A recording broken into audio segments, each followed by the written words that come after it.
Broomfield police! You go one way, I got the other. Another one on the left. The RP said there was a stalker. Oh. Oh. On December 14th, 2023, the Broomfield police do a welfare check at this house, where Kristil Krug lives with her husband Dan and their 3 loving children. The footage you're about to see was filmed just minutes after Kristil's family life took a disturbing turn for the worse. 1 month earlier, Kristil walks into the Broomfield Police Department, claiming that her crazy ex-boyfriend has been stalking her. It's a lot, and it has definitely made me paranoid everywhere I go, unfortunately. Detectives send units to follow Kristil around, and her husband installs security cameras on their property. The problem is, police have been unable to track down the suspect, and the stalking doesn't stop. Now it's escalating. This is not just threats against me, it's threats against my husband. On December 14th at 8:56 a.m., Kristil sends this text message to her husband. She is never heard from after that.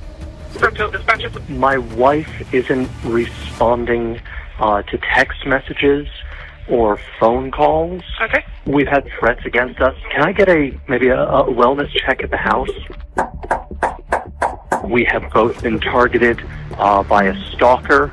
After going around the house, Officer O'Hara notices the garage door has windows, but they're too high for him to see. The footage then shows him returning to his vehicle before he pulls his car at the driveway, close to the door, so he can use it to climb up. That's when he sees it.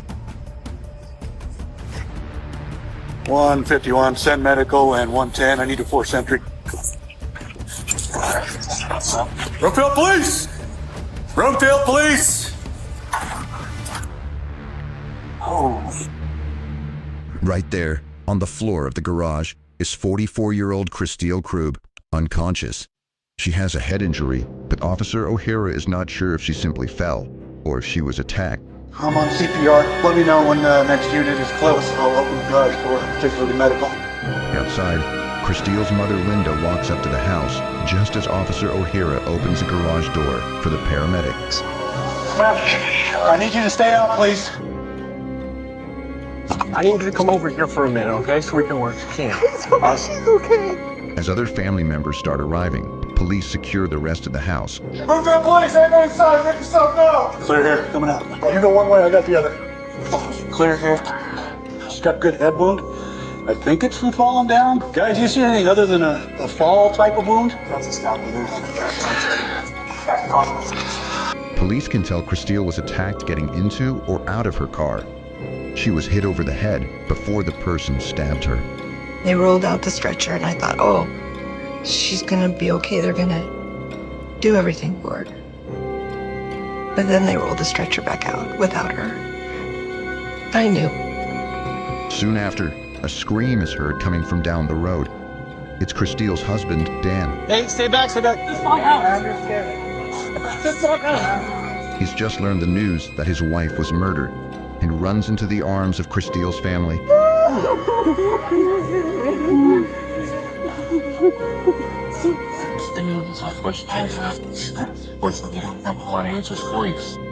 Dan isn't shot. He suddenly goes weak in the knees and can no longer stand on his own. This man right now has just lost his everything. He's lost his wife, he's lost the mother to his children, and now he has to do everything. But the killer's still at large. Dan is brought in for further questioning, but when Detective Martinez goes to see him, he's in no state to be interviewed. I arrived at the police department and immediately went to go speak with Dan. When I walked in, he became very emotional.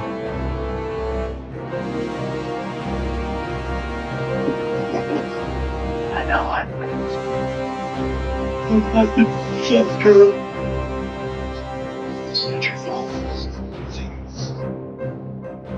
To make things easier for him, Detective Martinez tells Dan that he has people in his team who can help break the news to their children. But Dan insists he wants to be the one to tell them. Mommy. Mommy got hurt me. Is she okay? No. Mommy's not going to.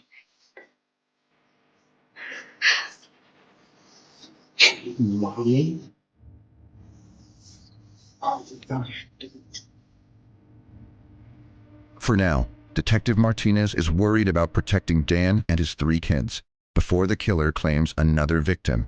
Kristil's other family members are also brought in, each put into separate interrogation rooms. But while investigators are hoping to gain any information on the identity of Kristil's stalker, there's one person that holds the key to solving the case: Kristil Krug herself. 1 month before her murder, Kristil makes a phone call to the Broomfield Police Department. I need to report threatening emails and phone calls from a stalking ex. Detective Martinez is the one assigned to her case. I reached out to Kristil and arranged an interview with her. When Kristil came in, she just kind of filled the whole room with her presence. You could tell that she was just very intelligent and she was very well prepared. Okay. Yes, I know. Yeah, it's been a little herring. When she sits down to talk with Detective Martinez, Kristil tells him that for the last few weeks, a stalker has been following her around and harassing her online. It's a lot, and it has definitely made me like paranoid everywhere I go, unfortunately. So, I can completely understand that. yeah. She first and foremost wanted the stalking and the behavior and the contact to stop. So I have to wait this out. This makes it so much simpler. Okay, I did a timeline for you. Kristil has come prepared. She's gathered all the information about the stalking instances onto a spreadsheet. All I do is like, oh, we're going to create a stalker log. We're going to monitor this. I'm going to go see what information I can have. I don't know. I just always heard document everything. The stalker log was detailed and complete. It included everything from dates, times, locations, her feelings about it. The first date on the stalker log is September 23rd, 2023. This is when everything started. On that day, her husband Dan saw an intruder running out of their home. My husband caught somebody going through our garage. Like, he came home, the garage door was up, and he caught somebody running out of our garage. When the officer shows up at the house, Dan is already waiting outside in the middle of his driveway. I'm Officer Chauncey. I'm Dan. Nice to meet you. He explains to the officer that he saw the intruder when he got back home that afternoon. As I came down, the door was open. I saw someone, I think it was a guy, but it was so fast. Yeah. Blue jeans, gray shirt, run out, jump over my gate, and take off that way. I cared less about following him than getting inside and checking on my kids. Yeah, absolutely. We realized the spare key that we keep in the garage isn't there. Okay. Where was that? Kept that? Toolbox. Everything seems to be there. Okay. Except a spare key. The house key. Okay. Got it. Kind of went over. When Kristil learns about the incident, she's more annoyed than afraid. My daughter, she said Dan left the garage door open. She was very angry. I watched the garage door closing, not necessarily closed. Sure. I don't think she thought there was danger. She didn't see it as a real threat. Dan takes care of changing the locks, so there no longer seems to be anything to worry about. Just a few days later, on October 2nd, Kristil receives a strange text from a number she doesn't recognize. It reads, "Hi Kristil, it's Anthony. Hope it's okay I looked you up. I go to Boulder every few weeks and thought we could hook up. You game?" And the only Anthony she knew of was Jack Anthony Holland. Kristil's log details her relationship with Anthony over the years, starting in 1999 when she graduated high school. We dated summer of '99, very briefly. He was a very nice guy. He was fun. We liked him. Everybody liked Anthony. But the relationship didn't last for more than a year, probably. Their life goals and ambitions were two completely different tracks.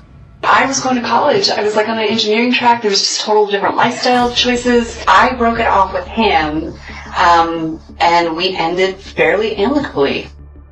About a year later, while studying to get her degree in chemical engineering, Kristil met Dan. I remember when Dan came over and my mom and I were there and he was looking for my dad. And that's when it kind of hit me like, oh, this is real. This is going to be the guy. I was happy at the time because I knew she was going to be really happy. In the years that followed, while Kristil was building her life with Dan, Anthony would still reach out from time to time on social media. Anthony had tried to contact Kristil a number of times. over the years to kind of rekindle their romance every time she rejected him. Here, he says, let's get together. I'm like, no. Here he says, let's get together. I'm like, I have a serious boyfriend. Like, we were living together at this time. And he's like, screw your boyfriend. And then, I got married in 2007. He's reaching out to me. He can see I have a kid. This is my profile picture of, like, my kid. He's like, we're meant to be together. And I'm like, well, I'm married, happily married with children. You need to stop. And he got, like, real emotional. It wasn't angry, but it was hurt and real, like, over the top emotions. And then blocked me. And I'm like, good. I shut down Facebook entirely before the pandemic. So, like, there was no way to get a hold of me on any kind of old email address or old way, and that's when this starts. So when Kristil gets a text from Anthony in October of 2023, she doesn't reply. The next day, she receives a more disturbing message. You should say yes when I offer pity. Whatever. Saw your pics. You got fat. That your loser husband won't. You're fat. Kristil is shocked. This doesn't sound like the Anthony she knows. He's never said this kind of stuff to me before, so it's like something's really wrong here. Back in the day, harmless. Now, I have no idea what this is. I don't know this person anymore. So I just see him as pretty unstable, honestly. Kristil doesn't answer, hoping things will just blow over. And if this is in fact Anthony, he'll get the hint and leave her alone. But she has no idea that her nightmare is only just beginning. I got a really strange text message from somebody saying, are you still looking for men? And I was like, okay, I don't think this is Anthony, but She's receiving numerous text messages from all sorts of different unknown numbers. All of men, many of which are sending photos of themselves in sexually explicit poses. After researching online, Kristil discovers a classified ad with her name and phone number on it. The ad solicits men to send her obscene photos of themselves.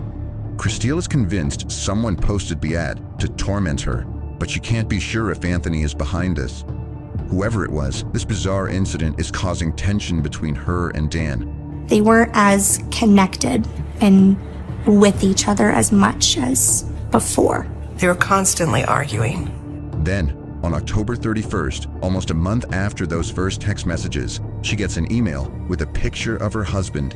It was taken at his work without him knowing. The email was sent by ahollandkicks@gmail.com. Whoever was sending this email was actively following Dan. The message comes with a threat against Dan. It reads, "It is your husband? Can't believe you want to, but not mine.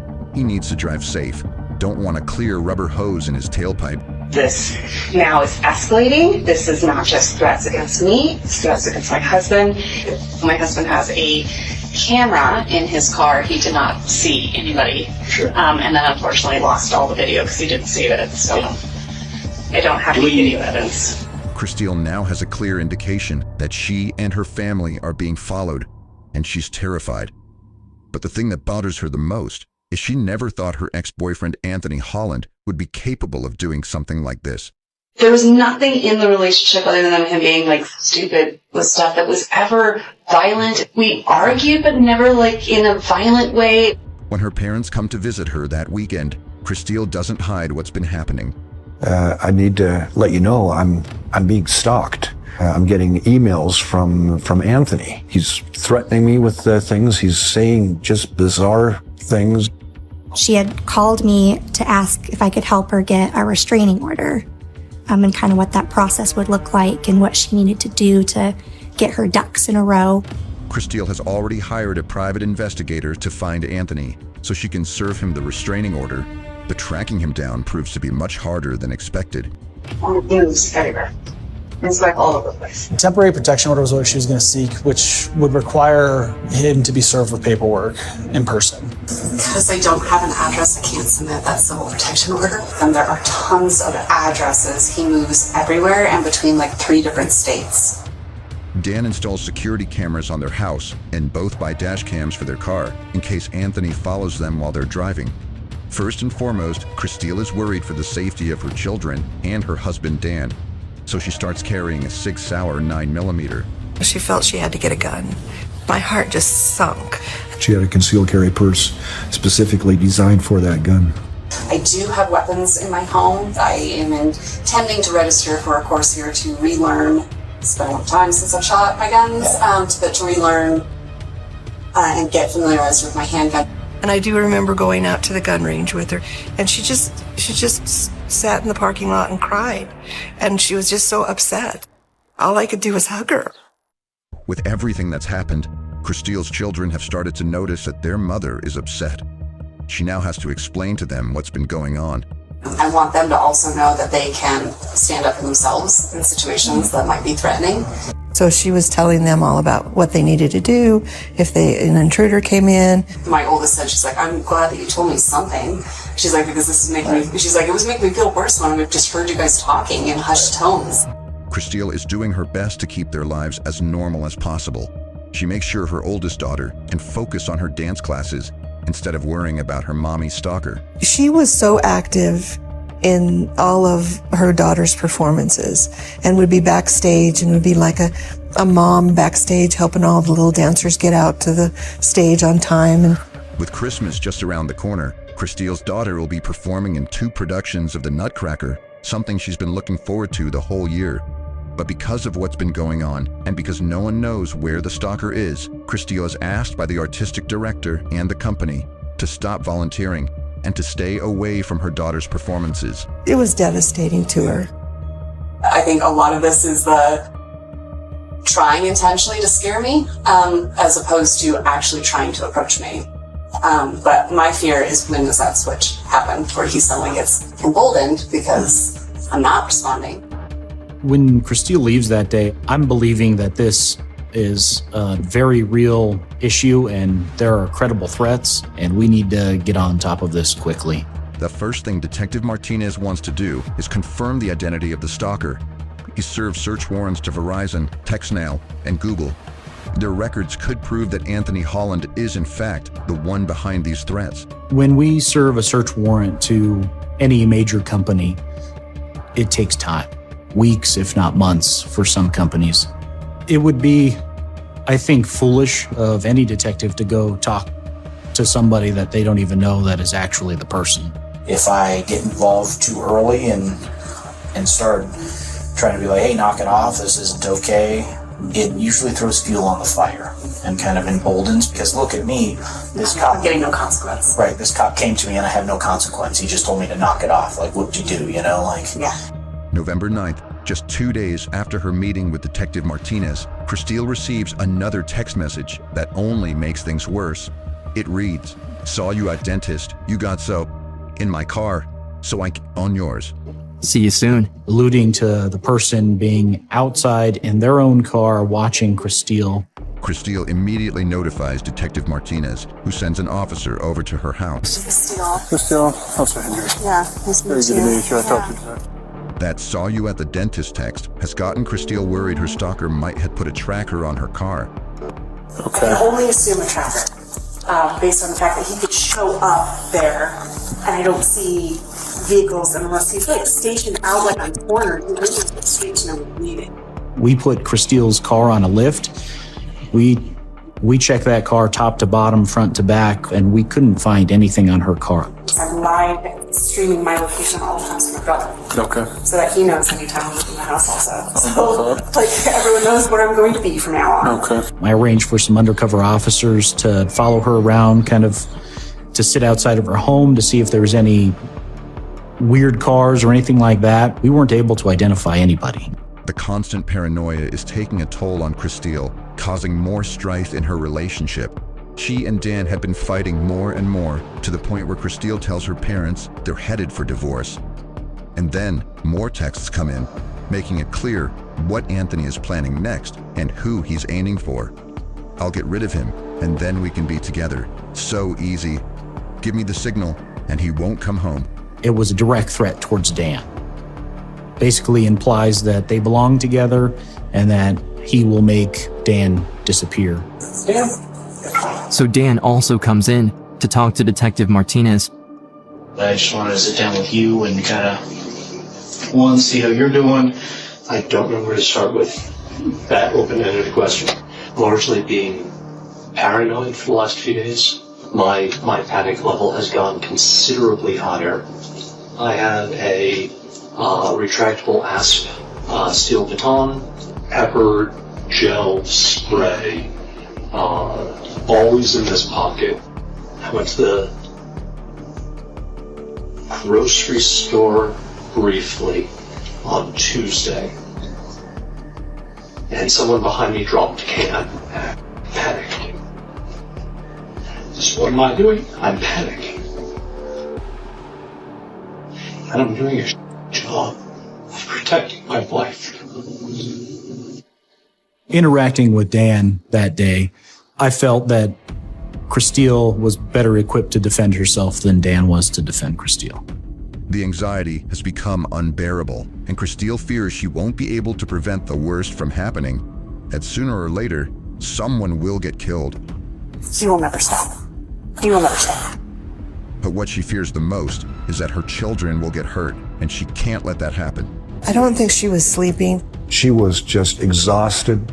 I've never seen my daughter like that before. We had conversation almost daily throughout the month of November about where she was, how she was doing, and she basically refused to leave her house because that's where she felt most safe. On December 13th, the last day before her murder, the dash cam in Kristil's car catches a rare glimpse into her life. Instead of showing her stalker following her car, the footage only shows how exhausted she's become and how the last 3 months have visibly worn her down. Thursday, December 14th. The security cameras around the Krug residence show the activity that morning. At 6:45 a.m., Dan drives their eldest to the bus stop before returning minutes later, just before 7. At 7:42 a.m., Kristil is seen driving away, and she takes their younger 2 kids to school. She returns just before 8. At 8:24 a.m., Dan pulls out, heading off to work about a half hour away. Dan is on the road when at 8:56, he receives a text from Kristil asking him to ticket their daughter after school because she has a meeting with Detective Martinez. Dan responds when he arrives at the office 20 minutes later. "Sure thing. FYI, I forgot my chicken on the counter. Please put it in the fridge." But Kristil doesn't message back, which has Dan worried. He tries calling her, but gets no answer. For the next 3 hours, he keeps trying to reach her until at 12:01 p.m., Dan asks for that welfare check. He also calls Kristil's mother, who lives close by. Dan said, "I can't find Kristil." I thought, oh, she's probably just not answering her phone. Let me go over and I'll find out what's going on. When Kristil's mother, Linda, arrives at the house, she walks at the driveway. Female has some sort of head wound. She is warm. As the garage door opens, she peeks inside. Ma'am, I need you to stay out, please. I need you to come over here for a minute, okay? So we can work. Can. She's okay. I was running towards the house, and I said, "That's my daughter." Oh, God. She's gone. She's gone. She's gone. Linda was standing right there and said, "She's dead. They killed her." Kristil's family is completely distraught. When Dan arrives, he breaks down crying, held close in their arms. With the killer still at large, detectives begin combing through the crime scene while others start looking for the suspect. We started canvassing the neighborhood. Detectives were assigned to track down Jack Anthony Holland, who was our prime suspect. Dan was potentially the next victim. They haven't been able to locate Anthony in the last few months, but what they do have is a license plate attached to his name. Police put out a nationwide alert to be on the lookout for his vehicle. Almost immediately, they get a hit. Only it's not on any roads leading out of Colorado, but in north-central Utah. Investigators contact authorities there. We made the joint decision to go make contact at the residence. Multiple deputies in Utah zero in on Anthony's vehicle, parked outside a residence. They have a warrant for Anthony's arrest on stalking charges. Mr. Holland answers the door. We introduce ourselves. We ask him who he is. He introduces himself as Mr. Holland. The most shocking thing is that Anthony is already home just a couple hours after the murder. Anthony invites the officers inside, waiting to be told what all this is about. Stay seated. Yeah. Have you ever heard of the name Kristil Krug? She may have been Grimsrod when you knew her. Yeah. And do you know a Daniel Krug? No. No? How do you know Kristil? She was an ex-girlfriend. She's an ex-girlfriend? How long's the ex? Like how long ago? 1999. Oh, so like a long while ago. She was my very first girlfriend ever. Oh, okay. The deputies go through the events of Anthony's morning. Apparently, he had been shopping for clothes at a store in American Fork, just 10 miles outside Salt Lake City. He shows them the receipt from his purchase, and the officers are able to confirm Anthony is telling the truth. There was a lot of police officers. I'm like, geez, I must be in trouble. I had no idea what was going on. They asked me if I knew Kristil Krug, and I said, yes, I know her. She was very smart, which I really looked up to.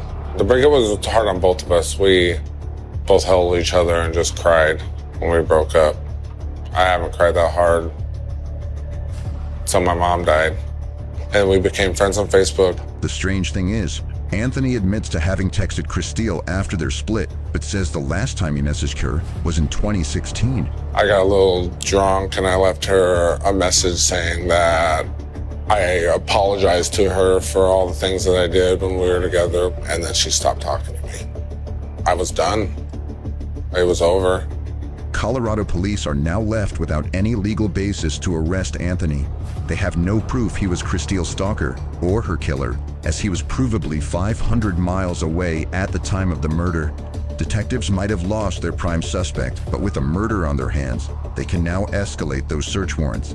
Martinez has been waiting nearly a month for the digital information that would tell him where those stalking messages came from. But now, almost immediately, the companies respond, and what he discovers in the data is shocking. I felt like I was looking at the wrong person the whole time. Go, go, go, go, go, go, go. Just go. Park. Go, go, go, go, go, go. Park. Show your hands. Show your hands. Hands on your face.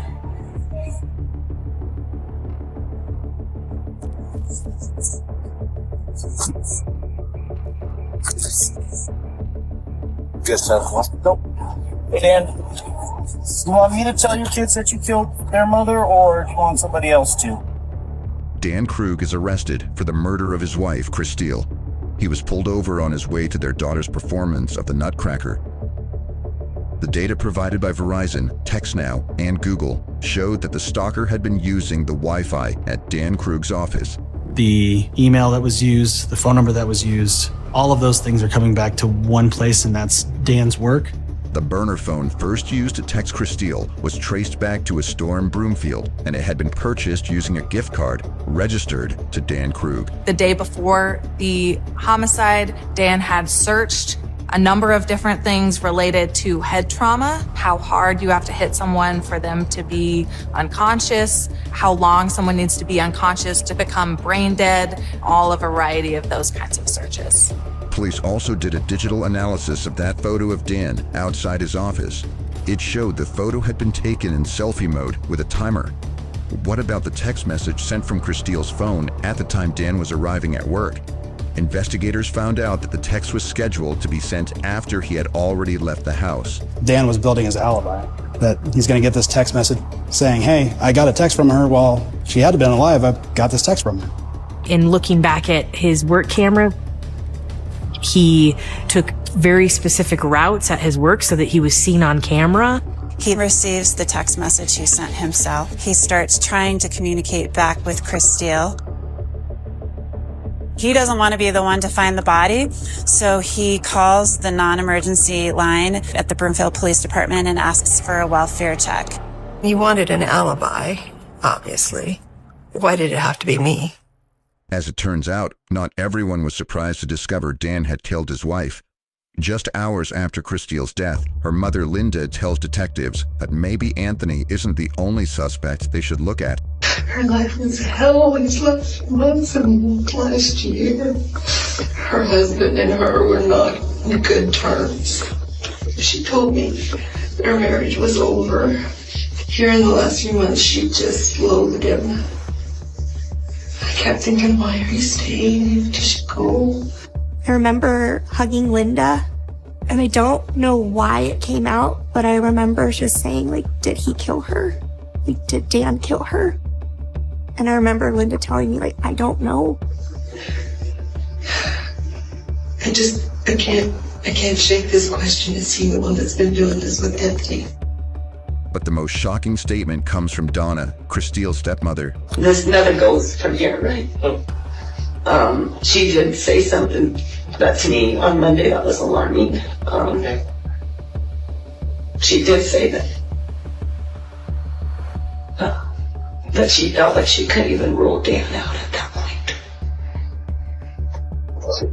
Why did you I don't know why what did you she say meant. that? I don't know.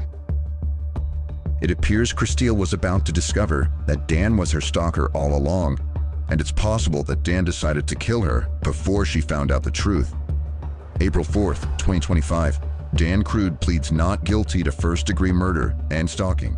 The very, very first hearing, Dan walked in the room and made eye contact with all of us and smiled. I think he thought we were there for him. Apparently, the look on my face, after he saw me, he never looked at me again, ever. While all the digital information points to Dan, the physical evidence against him is thin. If Dan Krug walks free, he will have full custody of Kristil's children, and their lives will be in danger. But there's one witness that will change everything. One of Dan's ex-girlfriends. To this day, she's still terrified of him. So much so that she asked to remain anonymous. I mean, it made me feel watched. So I was just constantly on guard. She says that after she broke up with him, she began receiving disturbing messages and phone calls from someone she did not know. I started to get these really disturbing phone calls where I was being called like a whore and a slut and things like that. And that's when it got scary for me. When we heard her full testimony, it was just so shocking because it was exactly mirror to our daughter. At the time, the messages were investigated by police and traced back to Dan's college on the East Coast. The woman got a temporary restraining order against him, but he was never charged with any crime. Until now. After 7 days of testimony, the jury in Kristil Krug's murder case is asked to deliberate. When the jury returns with a verdict, Kristil's parents are holding their breath. She loved them, she wanted to protect them, and she wanted them to be happy. Now, with their mother gone and their father in prison, Kristil's children live with her parents. We want to protect them. They're very surrounded by their mother's family's love. They're in a loving environment. They're given everything that Kristil would have given them. It's only been 2 years since her death, and for her parents, the pain is still hard to bear. But they do all they can to make sure Kristil's memory lives on with her children. Every day is a difficult day. You wake up and you feel the pain. And then I look at my grandkids and I find a moment of peace because I see her.